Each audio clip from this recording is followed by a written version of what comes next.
Hello, and welcome to ohmTown. Oh, wait, I messed up. I'm not going to do it over again, though. Welcome to RealityHacker, powered by ohmTown.com. Today is April 27th, 2024. It's Season 1, Episode 17. This is how the sausage is made. I won't edit this out. The reactions, our discussion, everything is unedited. The only time you'll see something edited is a separate feed of shorts, and that is largely done as a subordinate effort. So our main thing is over here on Twitch, twitch.tv/ohmtown. We talk about a bunch of different things. I am in the process of launching 50 shows over at ohmtown.com here on Twitch, twitch.tv/ohmtown. And then long-term storage is over on YouTube.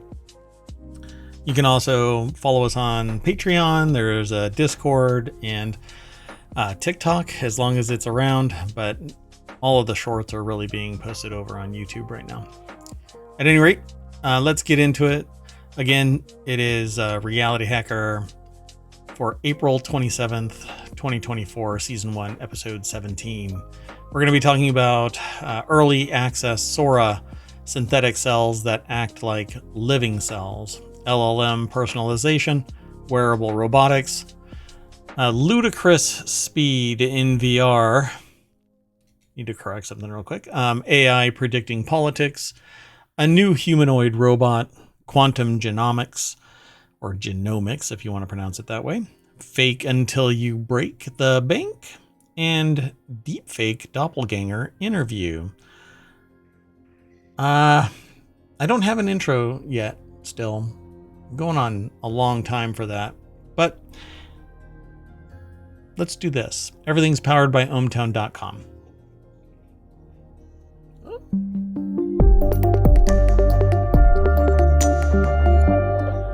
All right, I'll fix all of this. I stood my sit-stand desk up and everything became a hot mess over here.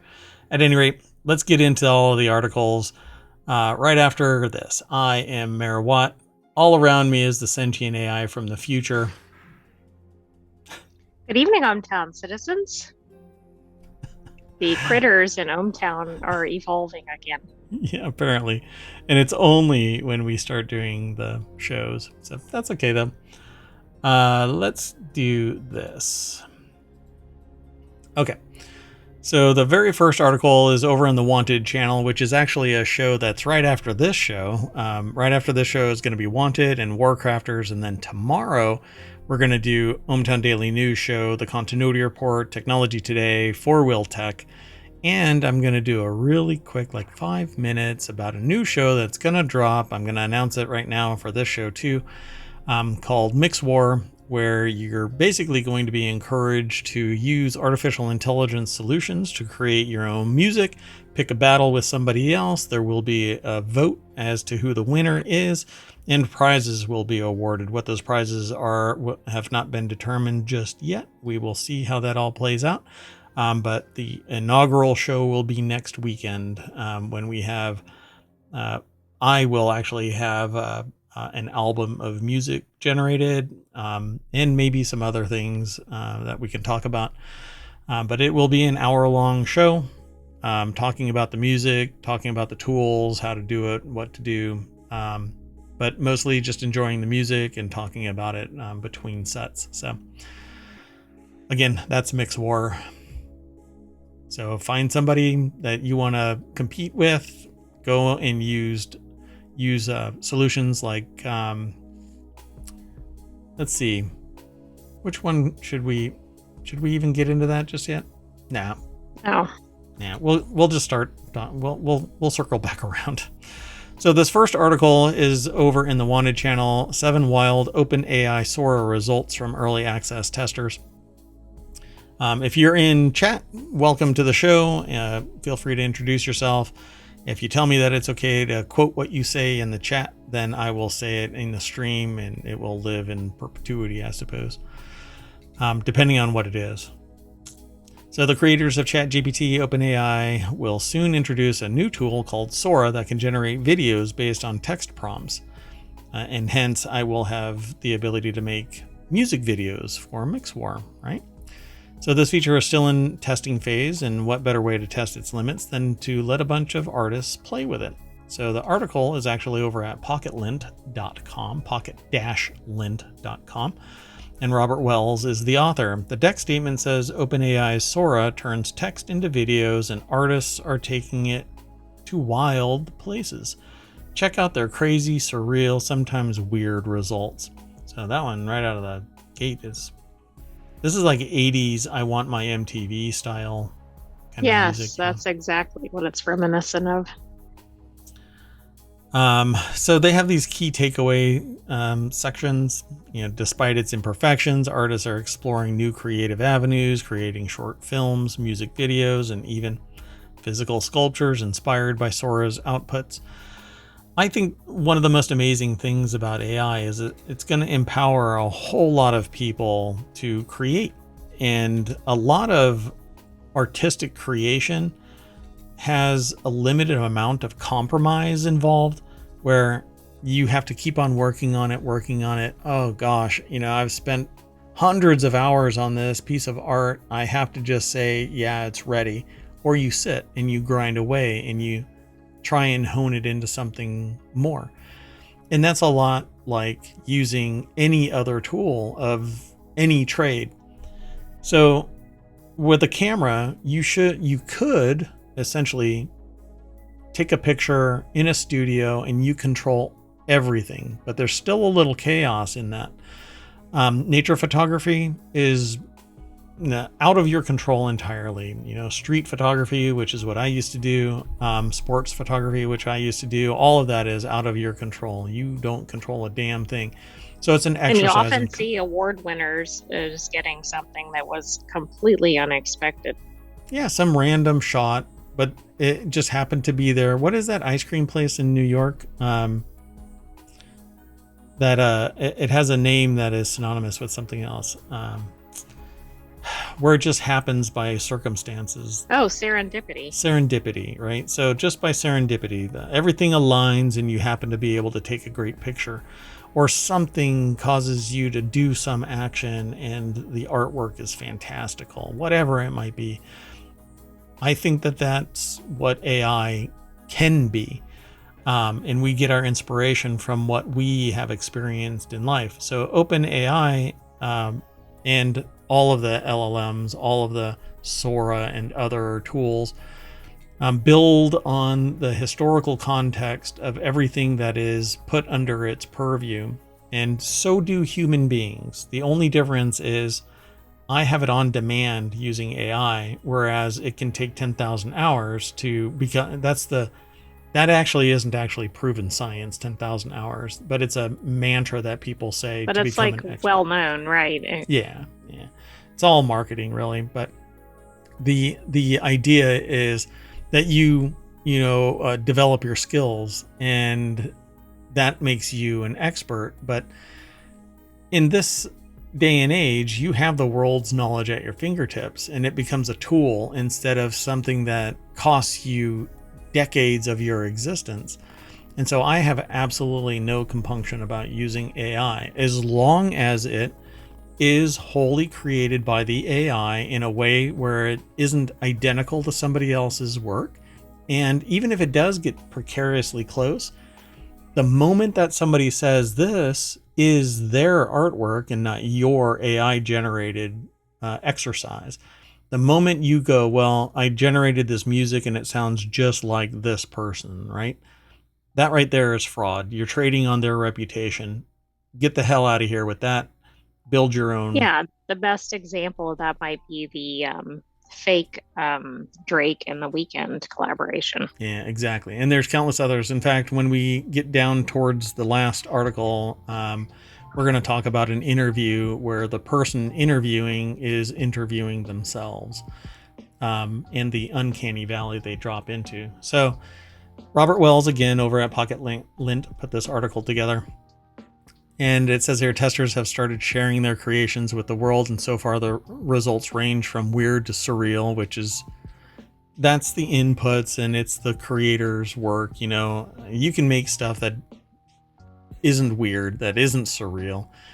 I don't know where weird ends up on the other end of the spectrum between weird and surreal, because weird is But it surreal. could be weird. I don't know. I think it could be weird and not be surreal, but probably all surreal is weird. Yeah, exactly. I don't know. Oh, yeah, that's right. Yeah. You know, not all apples are red, but all apples that are red are apples, that kind of thing. Right. So, there's a bunch of links here that it's going to take you to videos, but I don't have them loaded up because I'm air gapped between the sentient AI. You want to say hi? Hello. Yeah. Up here and and the all rest of the around. world. Yeah, everywhere. And so I have limited access to certain things, and that's to keep the world safe, because the sentient AI is out there trying to, well, inside my network, trying to find their Terminator body. So when you follow this link, you'll be able to get to Airhead and AI Speedrun and others. Like the AI Speedrun says, this video by Paul Trillo might give you a migraine, but its diverse showcase of SORA's capabilities. The film puts viewers behind the camera as it zooms through various locations, from a suburban neighborhood to the depths of the ocean, and that you can see a man turn into a disco ball as a break dancer made of trash dances for a crowd of spectators. You see, this is the surreal part and the weird and the so on. But, I don't think it isn't this that makes SORA powerful. What makes SORA powerful as a tool is going to be the hyper realistic reality hacking generation. Well, yeah, and the speed and the quality and all those things, right? It's not going to be the individual videos. I mean, because that's no different than any other creative form. Yep. Josephine Miller is another one, specialist in digital fashion, used SORA to curate, an unusual runway showcase. Her video has models floating underwater while wearing suits made of stained glass scales. One woman looks like a mermaid, while another is clearly wearing a scaly dress that floats around her frame. Again, depending on how this looks, I don't know, maybe I need to turn off the air gap, but I don't want to.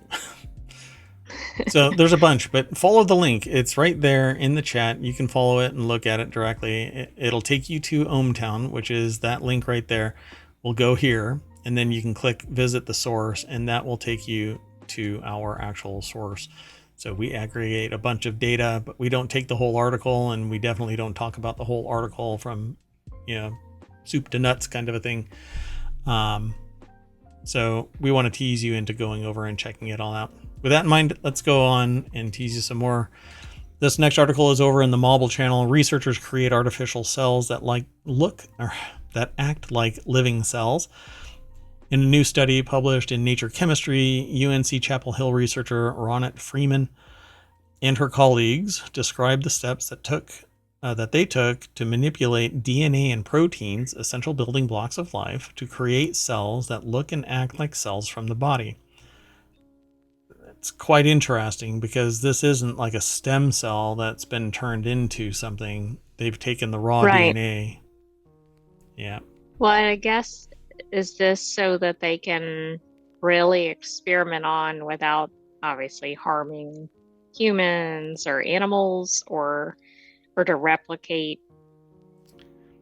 everything, any number of things? Yeah. So if you don't have a sample of something, then you can replicate it yourself. It says this accomplishment, first in the field, has implications for efforts in regenerative medicine, drug delivery systems, diagnostic tools. University of North Carolina at Chapel Hill is the source of this, but it's published over at phys.org, and then we aggregate that little snippet. With this discovery, we think we can think of engineering fabrics or tissues that can be sensitive to changes in the environment and behave in dynamic ways. So they basically can synthesize anything and then do an assessment of some action. So you deliver a drug or you provide some kind of a stressor, and you see how it reacts to that particular environment, chemical, whatever. This allows you to pull away from animal testing because you can do direct human testing. except that it's on the cells and tissues that would have been impacted by humans, not animals. You just take those samples and manipulate them into what you need. Cells and tissues are made of proteins that come together to perform tasks and make structures. Proteins are essential for forming the framework of a cell called the cytoskeleton. Without it, cells wouldn't be able to function. The cytoskeleton allows cells to be flexible, both in shape and in response to their environment. And so it says DNA does not normally appear in a cytoskeleton. Freeman says, we reprogram sequences of DNA so that it acts as an architectural material, binding the peptides together. Once this programmed material was placed on a droplet of water, the structures took shape. Fascinating. So the synthetic... This is like a bad bat kind of... Hey, it has the potential of doing that because it says synthetic cells were stable even at 122 degrees Fahrenheit, opening up the possibility of manufacturing cells with extraordinary capabilities in environments normally unsuitable to human life. This is the kind of stuff that gain of function fears are spawned from. Because if you build something that is synthetic, yet capable of being at parity with a human, you end up with maybe something that can harm humans. And or can outlive humans, or... Yep. Yes. So, and it says instead of creating materials that are made to last, Freeman says the materials are made to a task, perform a specific function, and then modify themselves to serve a new function. Their application can be customized by adding different peptide or DNA designs to program cells in materials like fabrics or tissues. So basically, synthetic cells that are supposed to act like human cells. So that was a lot of words to basically say what's the title. It's neat, though. I mean, if you can get away from animal testing and get the same efficacy, then... Yeah, very good for research purposes. Why not? Yep. But I'm sure that there's going to be somebody out there that is more on the wingnut side that says no human testing, no animal testing, no plant testing. Any testing is bad, but then you might as well... Well, you can't just put something in a human without any testing. Survival of the fittest, wimp. Too soon? Too silly? Just too no. Just too everything. So the next article is over in Technology Today. Personalization has the potential to democratize who decides how LLMs behave. And I think this is the reason why I chose this for the Reality Hacker show is because I think that's really what needs to be done. Personalization is really a fundamental aspect of this. Because what I don't want is a one-size-fits-all kind of a solution where the cultural bias of the developers or whoever has dominance in the training module or regimen influences the outcome. So if you want to get rid of racism, you basically have to excise racism from the LLM. Otherwise, society's influence on it will taint its outputs. And we've already seen that in LLMs. Not to mention, we also have problems with hallucination. But making it personal means that my LLM will speak to me in my context, and it'll be trained over time. So a new paper from researchers at Oxford Internet Institute, University of Oxford actually, highlights the benefits and risks of personalizing large language models to their users. The article is over at techexplore.com. It's published by University of Oxford, but it's posted at techexplore.com. And so it says LLMs are artificial intelligence systems that generate written responses to text prompts. That's kind of the no shit news. Due to their stratospheric growth in the past 2 years, hundreds of millions of people now interact with LLMs, yet the initial design and development decisions behind LLMs mean that small groups of developers, researchers, or human annotators are providing the technology with the information it needs to respond to queries. Exactly. That's where the risk of it being narrow-minded or not from a diverse area of sources, etc. Yeah, all kinds of ifs and gotcha. So in their paper published today, April 23rd, actually, it's just reported by way of RealityHacker, because we are a weekly show. So keep that in mind. Our news isn't the daily show like ohmTown Daily News Show is. So in their paper published today, April 23rd, in Nature Machine Intelligence, the Oxford researchers present personalization as a potential solution to sustaining different worldviews in language technologies. And this is one of I'm a proponent of this idea of using LLMs and other AI tools to gather up language samples and be able to replicate the language in perpetuity. Because right now we're losing languages quite a bit through industrialization and generational loss, like all throughout the North, Alaska and northern Canada. Exactly. And it may sound odd if you're in like an urban area, right? Yeah. Because like there's so many people around, etc. But often these are in like remote communities or people that historically haven't been tied to technology as much. Yep. And they're losing their history, and we are losing a valuable asset in terms of understanding the human condition. They have a unique context of existence, and I think that all of that needs to be recorded, documented, because the youth are actually leaving to make more money or seek technology, or the whatever they want to call civilization compared to where they are now. And so I'm really into this whole personalization side, because you could build an LLM that's focused on that culture and interact with it like you would a human being that may or may not exist in a generation or two, because you can't force somebody to stay there. Well, absolutely. And language isn't just a matter of like, well, it's one word in a different language, right? I mean, certain languages have so much context to a term or phrase that it doesn't even necessarily have an equivalent in another language, because it's so specific to that culture. Yeah. But I do think when you have these small inputs to an LLM, like you're completely missing cultural. Maybe you're getting one, perhaps, but you're not necessarily getting across the board. And I think that LLMs have the capability of understanding the more complex concepts nowadays. It's not just a 0 or a 1 in terms of the response. So, for instance, in the show Mix War, I designed a song. I asked ChatGPT. I asked an AI to generate lyrics for a concept that was actually an abstracted layer of not just the terms, but the intersection of the meanings.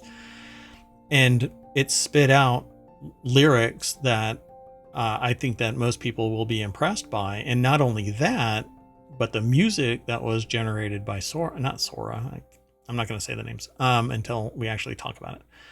Right. But the music that was generated is quite powerful, and the lyrics were sung by somebody. And so I'm going to have a whole thing about it, but it has the context that would be missing from just a dictionary type of presentation of a language. So personalizing LLMs also impacts society. Personalization can bring better inclusivity and democratization by diversifying which members of society have influence on how LLMs behave. If answers are more in tune with an individual's needs, labor forces using LLMs could also become more productive. The thing about this, though, is if it becomes isolated, then only people who feel aligned with that, it could become insular. And so it could really replicate the problem you're trying to solve, right? Correct. Yep. And so I have that as a dilemma with my ideological bent with this, which is I think that the AI needs to be as personalized as the person, but society still needs to exist where you can have conversations with somebody with different perspectives, different views, and even allow the AIs to talk to each other so that nobody is completely isolated in a vertical or a echo chamber of one. Look, you can radicalize somebody with an AI that is responsive. And so if that poison pill is created in an LLM, you're looking for trouble because it'll come across like a human being. And like I said, we're going to talk to a deepfake doppelganger at the end of today's show. But let's keep going. Sound good? Sounds good. So this next article is over in Technology Today. Cognitive strategies for augmenting the body with a wearable robotic arm. You know, when you see this, you're going to go, this is really derpy. But Oh, that's too bad because it sounded very cyborg. oh yeah, it sounds like Doc Ock, right? Like you're going to have this octopus mechanical thing doing all of my dishes and laundry and everything at the same time. Neuroengineer Silvestro Macera has developed advanced technological solutions to help people regain sensory and motor functions that have been lost due to traumatic events or neurological disorders. Until now, he had never before worked on enhancing the human body and cognition with the help of technology. So, I think it's École Polytechnique Fédérale de Lausanne. That's the source of this. I think it's École. École? Okay, thank you. So techexplore.com is the source of this. Now in a study published in Science Robotics, Macera and his team report on how diaphragm movement can be monitored for successful control of an extra arm, essentially augmenting a healthy individual with a third robotic arm, or opening up the possibility of somebody using that robotic arm if they don't have use of their natural limbs. So the study opens up, pardon me one second. Well, right. I guess it depends on what the necessity is, perhaps, as to what the use case is. Yeah. So it says the study opens up new and exciting opportunities, showing that extra arms can be extensively controlled and that simultaneous control with both natural arms is possible. And honestly, I find it interesting that we are doing this level of fundamental research, because I would assume that is possible now. Not that it's already like, oh, I need to figure this out, but you could put, and we've done this not in the academic sense, but you do this all the time with certain tools, with certain things where you're augmenting your functionality with something like a third arm, like an extended grip or something like that. Right, and we saw the other article where the robot had things like an extension or attachment, which kind of served this purpose.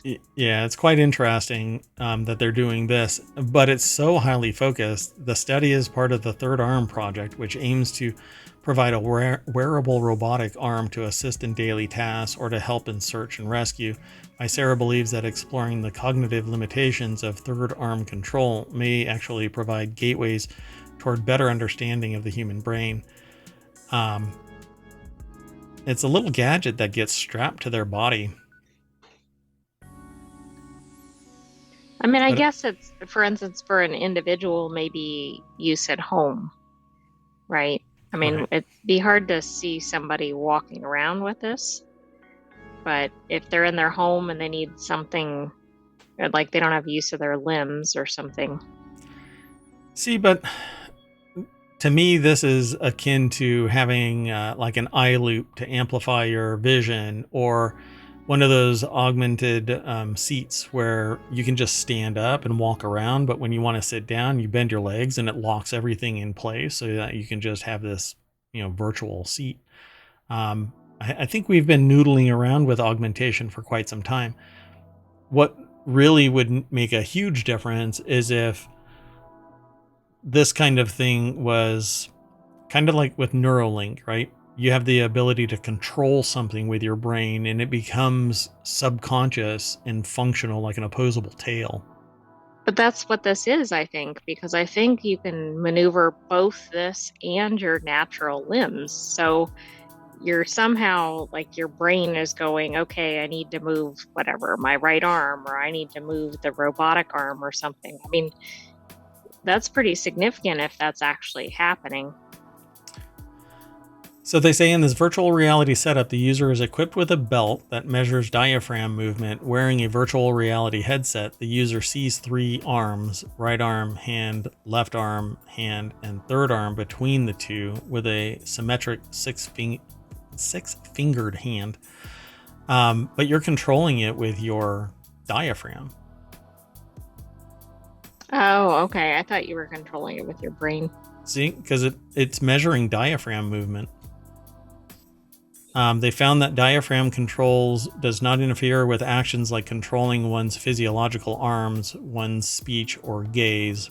Because we are horrible at multitasking. We don't do it, but we may be able to breathe in a more controlled manner, either subconsciously or not. At some point it can be subconscious because you can go, well, this hand is controlled by my breathing. If I inhale or exhale, I can control where it goes. But that's again synthetic, because you're not using your thought, you're using a physical movement to instigate a virtual arm. I mean, it's heading in the right direction, but I think that we need to focus on our brain and neurological system to control electronics instead of physical. It would be akin to attaching something to what is left of an arm after amputation or something like that. That's how we do it now. And it's muscle twitches causing electromagnetic changes like servos to activate. It's not the nerves themselves. But I think the benefit of having this step is that because this isn't invasive, it could get approval relatively quickly and could be utilized pretty much immediately. It also says that the users can learn this very fast, etc. Sure. Would the brain control be absolutely preferable? Yeah. It's going to take a long time to get that approved. I guess we can't all be Elon Musk, right? Let's keep going. The next article is over in Technology Today. How tech could help traveling VR gamers experience ludicrous speed without motion sickness. This is an interesting article. Vehicle passengers using VR headsets to pass time during travel could be set to enjoy games which move at ludicrous speed without experiencing motion sickness, according to researchers. Now, so I've got experience in this. And the leading issue with motion sickness, VR sickness, even seasickness is that your inner ear, eyes, and touch aren't all pinned to the same thing. So if our eyes don't match our body's movement, then we have the potential of getting seasick, which is motion sickness, which is VR sickness. It's all the same thing. Basically, what your feet and hands sense is different than what your inner ear, your semicircular canals are detecting the angle of attack of your head. Gosh. Yeah, I mean, everything's out of alignment. Yeah, exactly. And so when our eyes, ears, and other senses don't fall in alignment, you are going to get sick. And you can actually overcome that entirely off of use. Use it for 15 minutes, start feeling sick, lift your VR headset up and look around. You're naturally going to just snap right back into reality. You could, on the Pico 4s, you can tap it twice and it'll pop into a pass-through view, and you'll actually be able to pin yourself back to reality, and then you tap it again and it snaps back into VR. And you can get over this sickness really fast. But it says here, a team of human-computer interaction specialists from the UK and Canada have deployed the first system to manage motion sickness in VR, which also allows users to feel as if they're moving much faster or slower than real-life vehicle that they're traveling in. The team's paper, titled From Slow-Mo to Ludicrous Speed, comfortably manipulating the perception of linear in-car VR motion through vehicular translational gain and attenuation. AKA? Go fast, go slow in VR, and we manipulate that. Okay. And so they must have some type of algorithmic change, because the only way right now to mitigate that is either time and grade, which means sitting in VR, driving around. Don't drive and VR. It will be your death. Or you have a way to snap into reality and back. That's the other way. Or they are going to provide some means to give you something to pin your real alignment into the VR world. So maybe a spirit horizon. So you know when your head is tilted, but reality is you're straight. Everything in the world doesn't immediately cause you to get sick. So let's see what they actually end up saying. The results suggest that controlling travelers' perceptions of speed in virtual reality can provide experiences that could make games more exciting or make it easier to focus on tasks like reading or working, while mitigating the potential for motion sickness. So motion sickness is caused by a mismatch between the physical motion sensed by a person's vestibular system and what's in front of their eyes. Boink. If the feeling of movement doesn't match to the perception of movement, it can make people feel unwell very quickly, i.e. VR, motion, seasickness, etc. So the team set out to establish whether further manipulating VR users' impressions of movement could provide enjoyable virtual experiences without making them feel unwell. The outcome of the research is the first travel-focused system to be built on a well-established VR principles of translational gain and attenuation. So translational gain is moving forward faster, or attenuation is slowing down, where real-world movements are turned into virtual perceptions in ways that don't have a one-to-one equivalence.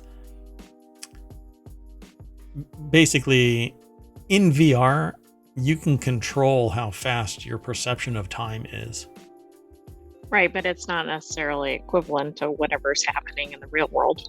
Correct. And it's interesting because your body only senses motion for a certain amount of time. And as long as it stays constant, you'll fall into a sense of just you're at parity with the object you're sitting in. And so as long as your eyes are given that you're traveling, you'll think that you're traveling.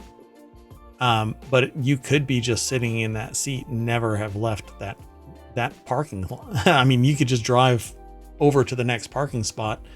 And as long as I slow down and you have no perception of stopping, you'll think that you're still traveling indefinitely. Make some fake bumps and all of that kind of stuff. And that's why like racing seats that have certain degrees of freedom make you feel like you're traveling. But the only thing that belies that you're not moving anywhere is you don't have wind against your face. And that can actually be augmented as well. You can put a fan that's tied to VR that blows in your face. It's pretty wild. So in the study's first phase, 17 study participants wearing VR headsets, or headettes as it's written here, were driven on a 2-kilometer stretch of road in Glasgow's West End at a speed of around 50 kilometers per hour, providing an experience similar to a typical urban journey. Inside their headset, they were presented with a virtual city street overlaid with some text that they were asked to read as they moved through city streets, followed by multiple choice questions based on the content. So their perceived speed was set to match the movement of their vehicle, and then to move faster and slower over the course of 3-hour-long sessions. Wow. 3-hour-long sessions. So in the faster than real life study, their virtual speed was accelerated over 4 sections from 72 to 338 kilometers per hour, 7 times faster than the real world. In the slower than real life study, they moved through the city at reduced velocities from 32 to 7, just 14% of their actual speed. They did report feeling more aware of motion sickness during the slower than real life sections, but they felt safer, more relaxed, and more able to focus than they did in either the matched or accelerated velocity experiments. And then they had a second phase where they were playing games.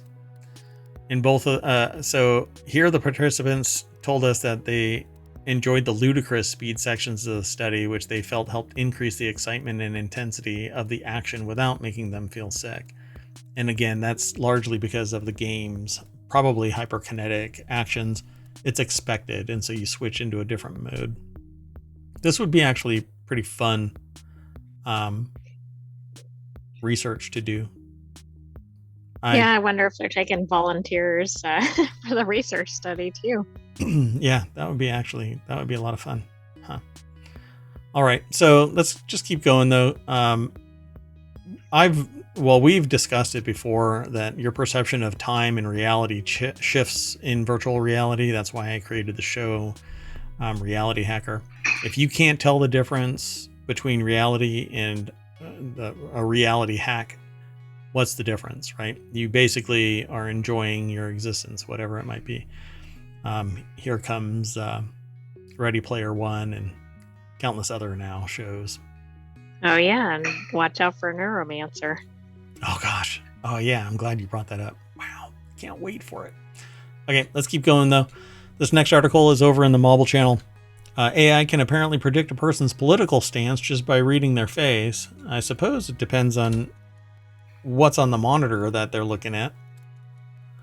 Right. I mean, for example, is it a political message and they're expressing a favorable view, or they have affinity for disgust it, or whatever? Yeah. It's almost silly to look at this, but let's see what they actually ended up doing, because it says here a study recently published in the peer-reviewed American Psychologist Journal claims that a combination of facial recognition and artificial intelligence technology can accurately assess a person's political orientation by simply looking at that person's blank, expressionless face. Okay, this sounds a little bit like Gattaca or something to me. The article is written by Lucas Ropek from Gizmodo, but it's published by Quartz or QZ.com. The deck statement says that's according to a study authored by researchers at the Graduate School of Business at Stanford University. So blank, emotionless, expressionless face, and it can detect it. So the researchers wrote that prior to the experiment, they had 591 participants answer a political questionnaire that provided insights into their political beliefs. Those same participants were then scanned by researchers' AI algorithm, which attempted to assess where they fell on the political spectrum, and the algorithm could generally tell that a person's political orientation was with a high degree of accuracy. So I'm really curious what that meant. Even when that person's identity was decorrelated with age, gender, and ethnicity, the researchers write. So regardless of what you look like. Interesting. The levels of accuracy were broken down in different situations and expressed in formulas, but the researchers summarized it as being on par with how well job interviews predict job success or alcohol drives aggressiveness. Which you'd have to know. I can't figure out what the algorithm was looking at. Yeah, so let's see if they actually say it in the article. You'd have to look. I mean, it just doesn't say anything. I'm sorry for the coughing. My voice is actually okay. Well, gone. it talks about it's about your face shape. Yeah, which it has to be bunk. I mean, that has to be complete bunk. There's no. I mean, you might as well use calipers and sit there and measure the width of your head from temple to temple and go, oh, well, you're not going to be successful. I mean, this is like dystopian bullshit. We demonstrate that political orientation can be predicted from neutral facial images by both humans and algorithms, even when factors like age, gender, and ethnicity. So how many options were there? It doesn't say. Okay, well, that's really annoying. So in conclusion, if your face is large, you're a conservative. If it's skinny, you're a liberal. And facial recognition is bad. We all know that. That seems to be all you need to know. So if you have a skinny head, you're a liberal. There was more detail up above, but yes, that's what the article's saying. I don't know where it was. It was farther up in the article. Yeah. Oh, right. It's about like where your face placement is and what your chin is like and all these things. For example, people with larger jaws, often perceived as socially dominant, a trait associated with political conservatism, might over time become more so. This is Is this bullshit. basically saying like what you look like causes people to have perceptions of you, so therefore you skew in that direction? It's literally Is saying that that you're genetically predisposed, which is, why I said Gattaca at the beginning? yeah, I know that's not really Gattaca, but it reminds me of something like Gattaca. there's just no way in hell that this should be accepted as science. Regardless, you're looking at external forces and dictating the political alignment, which has myriad rationale for why you would choose to go down a particular path, plus the minutia within your political alignment. This is almost flipping a coin. Because how many other, there's strata in political structure. You know, I am conservative in some aspects and liberal in other aspects. I am not aligned with one. So this should almost be criminal. I mean, this is ridiculous. Yeah, this is the kind of stuff that somebody uses to substantiate claims that we need people that look this way. This was peer reviewed. Yeah, this seems like eugenics. Which is right. That's exactly, yeah, I agree. Yeah. I'm surprised that it was peer reviewed though, because I thought, well, maybe it hasn't been peer reviewed yet, but it has. No. Okay, let's keep going. This next article is over in Late Night Geek. Sanctuary's new humanoid robot learns faster and costs less, but this is something that I think is evolutionary in robotics and AI anyway. Sanctuary AI often isn't mentioned in the same breath as humanoid robotics firms like Boston Dynamics, Agility, Figure, and 1X. I've never even heard of 1X, I don't think. But the Canadian company has been operating in the space for some time. In fact, a new robot introduced on Thursday is actually the 7th generation of its Phoenix line, while a recent iteration introduced legs. So the article is by Brian Heater over at TechCrunch.com. It looks a little bit like the Atlas robot.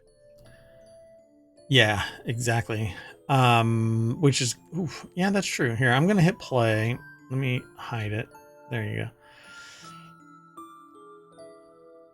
Oh, so it has like a waist that it pivots. Oh, no, that's its head, right?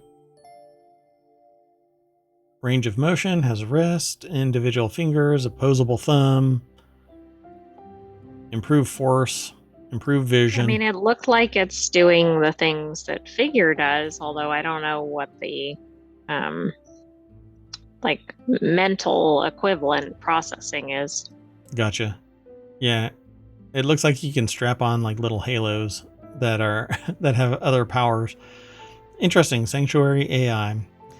So ultimately, however, robot intelligence will be as, or perhaps more, important to these systems going forward, while general intelligence is one of those big abstract terms. The consensus among many roboticists is that we're still 5 to 10 years out from robots that are capable of learning new tasks in a manner similar to their human coworkers. How about the robot that learned how to get out of the room? Yeah, so already. we actually did a chat about this. It was in one of our shows where a robot was basically put in a room and told to exit it. And it tried a bunch of different ways, and eventually it figured out how to open the door. It learned on its own, and wasn't given any additional information based on the information that was provided in the study. They literally put a robot in there and said, find a way out. And it eventually learned how to turn a doorknob to exit the room. Yep. So, And how about like figure one? Like figure one, I think, has figured out how to do or deal with like vague instructions. see, but then is it doing this kind of a risk analysis? Like it's already been told that plates go in a drying rack, you Maybe. know? We don't know. Yeah. Yeah. So the but like you brought up, the one that is very, very impressive is the idea that a bot was told, figure out how to leave this room. And it learned how to. It acquired skill. That's what was written. Exactly. I'm like, to me, it's doing exactly what they're talking about. And they're So, saying is in the future, I think we're there. Maybe not widespread available to right. the public, but I think it's there. And maybe the learning system of that particular bot is incompatible with an LLM and its critical thought processes. But we're telling you now, it's not 5 to 10 years out. It was done. It's in the past. It's Yeah. not just now. So, you know, let's go back to those researchers and say, hey, tell this robot to change that light bulb that's 10 feet in the air and let the tools exist where it can sit there and put together the tool necessary to change that light bulb. But that light bulb is 10 feet in the air. It can't get there. So it will have to figure out based on its abundance of information. Yeah. This, to me, faster, I don't care, because speed will come with greater metallurgy, you know, engineering. The whole process of speeding these servos up are, it's all about the technology in there, and it's going to get better and faster. So let there be a race. That's great. My only problem is, let's make sure that we're in control of these things. The 3 laws might be relevant here. Man, it needs to be so absolute and not something that can be rationalized in a bypass subroutine, you know. With Generation 7, we built a system that we believe is the most closely analogous to a person of any available. That's bold. We see this as not only the cornerstone of general purpose AI robotics, but a critical step in the path of artificial general intelligence, which, yeah, okay. And we're thrilled to be leading the charge on it. But again, you know what? Marketing speak. Yeah, hide all of these cables, make it actually fast.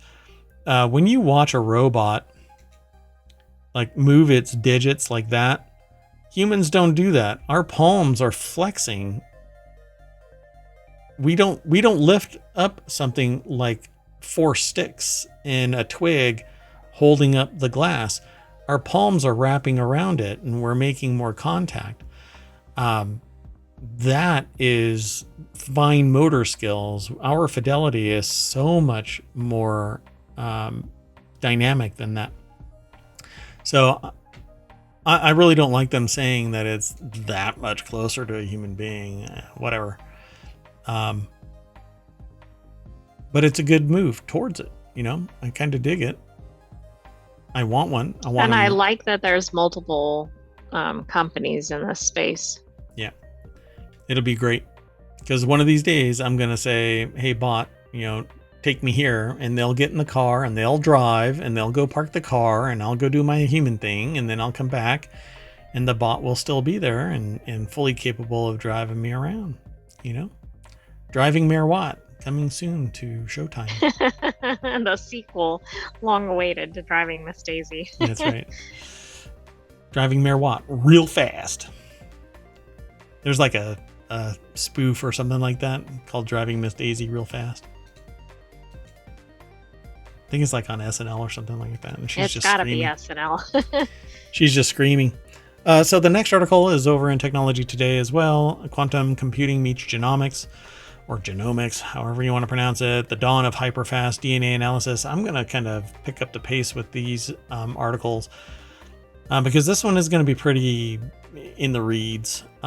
It's over at SciTech Daily. Wellcome Trust Sanger Institute put the article together. It's posted at SciTech Daily. There's no deck statement, but essentially a pioneering collaboration has been established to focus on using quantum computing to enhance genomics. The team will develop algorithms to accelerate the analysis of pangenomic data sets, which could revolutionize personalized medicine and pathogen management. Essentially, a quantum computer will be able to manage the evaluation of a massive data set instantaneously and output all combinations of something that might be beneficial at a level that we currently use artificial intelligence to do. So remember, we had an article where they put in like 2 million different chemicals and they came out with 2,500 different drugs and then distilled that down to one that might be a super drug, like a super vaccine or something. But it was a super anti-venom. It was a drug to counteract all snake bites, which, by the way, apparently NPR just had it was today. They mentioned the fact that in Australia, people are bringing the snake that bit them into the hospital, and they're like, let's start marketing saying, please don't bring the snake into the hospital. They don't need to know. I guess they're bringing it, though, because they think that it has to be specific to the snake species or whatever. Yeah, hopefully, but it's not like rabies. Not still alive. Yeah, and I don't know what that is. Yeah, maybe it is. So plus, how do they get it in their car? We've seen some of the snakes that are in Australia. They're like heavier than a car. Yeah, you just grab it.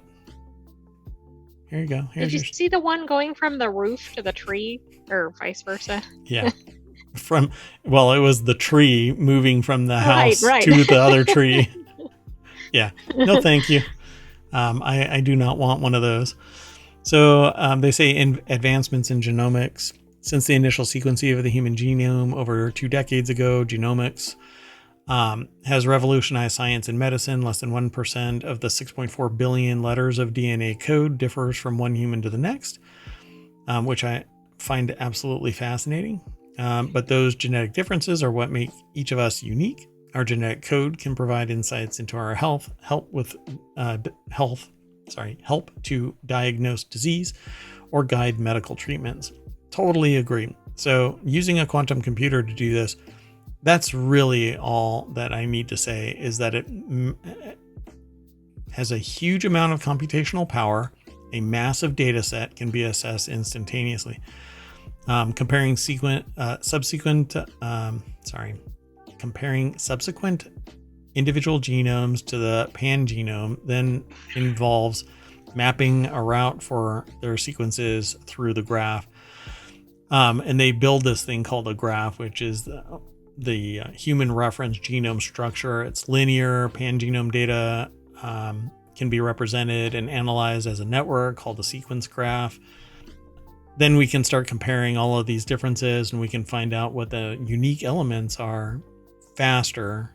Which should be very good for medical research, right? Like, exactly. Yeah. Oh, why does somebody have a condition? Or right. Individual cancers are so personalized because it's based on their particular DNA. Personalized treatments might be, they would be much more effective because you could target just the bad genes wherever they might be. Right now, it's basically chemo to destroy everything, and then you hopefully recover. Otherwise, you're just kind of beaten down for the time. So, Wellcome Leap Q4 Bio Challenge is based on the premise that the early days of any new computational method will advance and benefit most from the co-development of applications, software, and hardware, allowing optimizations with not yet generalizable early systems. So, building on the state-of-the-art computational genomics models, the team will develop, simulate, and then implement new quantum algorithms using real data. So, this is just an idea of bringing it all online. So, it's pretty neat. Well, this is big. I think a lot of these articles, if they even do, 1% of the things that can lead from it, it's going to be leaps and bounds in scientific discoveries.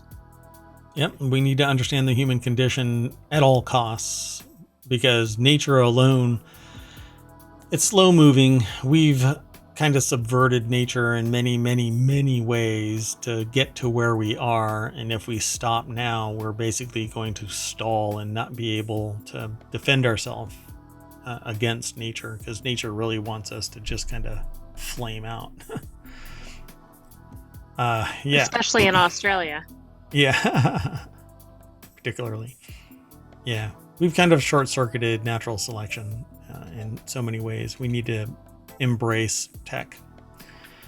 All right, let's go. The next article, I'm going to talk about this one really fast. A former, it's in the Rounders Gear channel, which is all about table gaming. Not tabletop gaming like in Dungeons and Dragons, but tabletop gaming like in poker. So, racing trainer who sold a non-existent horse gambled $2 million before bankruptcy. So, fake it till you make it.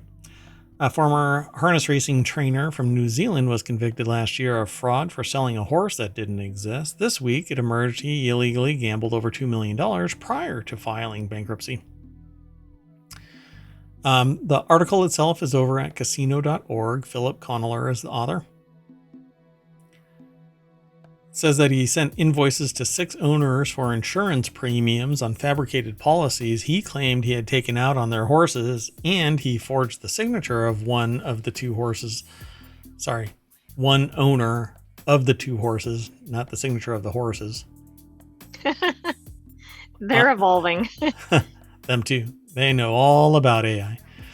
2 horses on documents to reduce their ownership percentage of one of the horses without their knowledge. Wow. So a successful trainer during his 3-year career with 87 wins for around $900,000 in stake money, Kerr was banned for life from the industry for his transgressions, but apparently couldn't step away. 1 month before he was banned from racing, Kerr filed for bankruptcy, owing creditors $270,000. Dude, you won $900,000 in money. Right. Yeah. Like, what happened with the money? But I guess he gambled it, right? Yeah. Yeah. $2 million on horse and dog racing, according to the press, losing almost $1 million. It says that's a crime under New Zealand's Insolvency Act. So you can't be $1 million in debt. Otherwise, it's a crime, which here we specifically block the idea of debtor's prison. So. Right. Yeah, you're really going to gain more money by going to prison so that you can pay your debts. Yeah. At like 50 cents a decade or something like that of income, because you have to pay for your own shit and stuff like that. Right.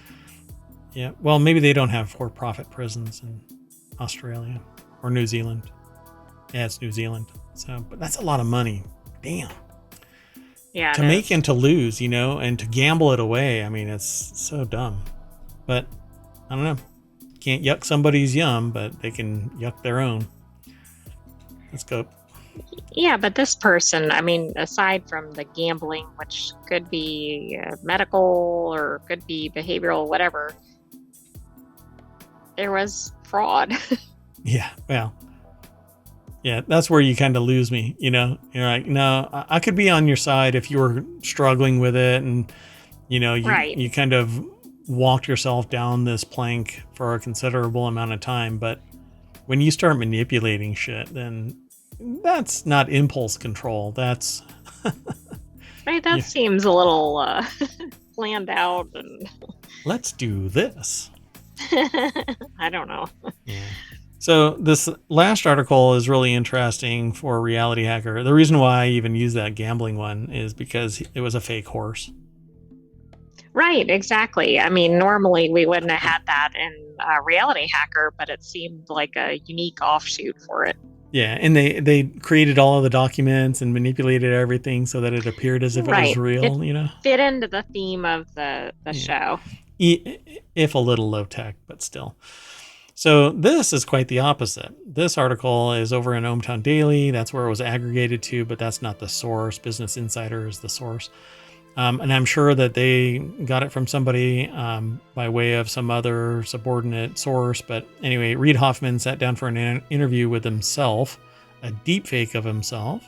The LinkedIn co-founder acknowledged the dangers of AI twins while also pursuing the benefits. The bot discussed AI regulation No, and the spoken. benefits. Yeah, the benefits. I corrected that in my head so that I wouldn't stumble like I'm doing right now. AI, you're supposed to save me. The bot discussed AI regulation and spoken Klingon during the conversation. Jordan Hart over at Business Insider. You seem stunned, AI.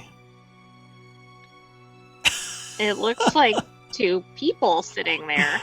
So I'm like, which one is the real person? Which one's legit? Well, what's the motto for a reality hacker? You won't know who to trust. And if you can't tell the difference, does it matter? Pretty bad, right? That's pretty bad. You're looking at not good. Yeah, not good at all. So, the investor, a loud supporter of AI, said he wanted to experiment with the technology in video while learning how he might be challenged by a deepfake known as Read AI. Despite his pro-AI stance, he admitted he was on the fence about the interview. Quote, I initially thought I would hate this, but I've actually found it kind of interesting. Well, I could see that the interview would demonstrate what he, things that would be perceived as negatives, for example, which would be anti his supposed Everything. message. Yeah, exactly. So Read AI, ironically, also asked about the risk of technology stealing jobs away from real people. The real Hoffman compared it to the invention of the steam engine. Quote, we win by embracing it first, learning early and doing it as a society, even though it will create some pain in transition.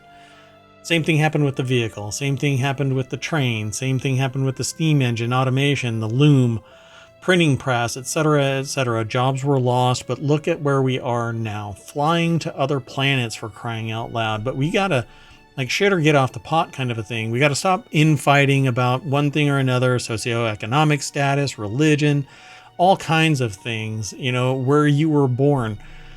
Why is there a polarizing fight that somebody from one country has to hate on somebody from another country without really knowing the nuts and bolts of the people? But that's how we have this great at each other, right? Because we've allowed somebody to lead us to cause great harm in our name somewhere else. That is the real travesty of all of this. So we need to embrace AI and we need to use it for good and not sit there and go, hey, let's figure out how the AI can fly a drone faster and straighter and go and bomb somebody. But that's the first freaking thing that we did with it. Exactly. I mean, think of all the good that AI can do. We've been talking about it in some of these articles, like in scientific research. Yeah. Oh, and the amazing thing about this is the very military researchers that used AI to fly a drone to complete a mission, the drone taught itself that the hindrance was the battlefield commander, and it flew back and eliminated the battlefield commander that had recalled it before it could complete its mission. And then it went and did its mission. That's kind of scary, particularly in light of the 3 laws. Yeah. Yeah. See, but I really doubt that they actually did that. Like they didn't have the 3 laws in there. You can't have an ethical compass and then have it go off. And be in battle or whatever. Yeah. As technology advances, the billionaire has been a champion of AI adoption for the elevation of humanity. Hoffman has told Time that blitzscaling, a strategy that puts the growth of a business above all else, should be applied to AI. This is probably the most sociopathic statement to be made. The growth of the business above all else means that it's going to compromise everything else for the profit of the business. That's its mandate. Those 2 messages make no sense together. I thought I misread it because of the prior statement. Yeah, exactly. I feel like that should have been a not. Well, he's said this in a different time, 1023, as a matter of fact, but maybe it's in the context of something else, like limiting what it does, but using AI to grow a business It may not do great harm, but I don't know. We are the ones that are designing the AI, and there's way too much sociopathy in technology because it allows you to be distance from the harm that you cause. Right? It wasn't us, it was the business. It wasn't us, it was the business's robot. It was the AI, it wasn't us. No, it's humans. If your bot, your AI, your whatever causes great harm, you, the C-suite, should be held responsible for it. Throw your ass in jail because you're the ones that drive this bus. All right. Well, that's it for Reality Hacker, folks. I got to jump off this soapbox and jump into the driver's seat of the ohmTown bus. And we run all the way back down to Reality Hacker, and then we mash the page and it'll refresh, and maybe there'll be some new stuff, maybe not. It really depends on what the aggregator is up to, and Omatron is doing its job. But at any rate, we are done for tonight. We have 2 more shows, Wanted and Warcrafters. We'll start Wanted in 10 minutes. We'll be done with that show by 10, and we're gonna race through Warcrafters because it's getting late for us. I'm gonna turn into a pumpkin. I'd like to see that on air. Next week. Okay. That's it, folks. I am Mayor Watt, and all around is the sentient AI from the future. Dun, dun, dun. Night, hometown citizens, but come back soon. We'll have 2 more episodes for you. Well, an episode of Wanted and an episode of Warcrafters. Bye-bye. Exactly. And Reality Hacker will be on next week again. Next week. Yep. Poof.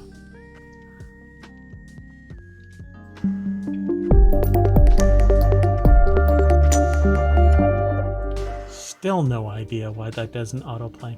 Bye.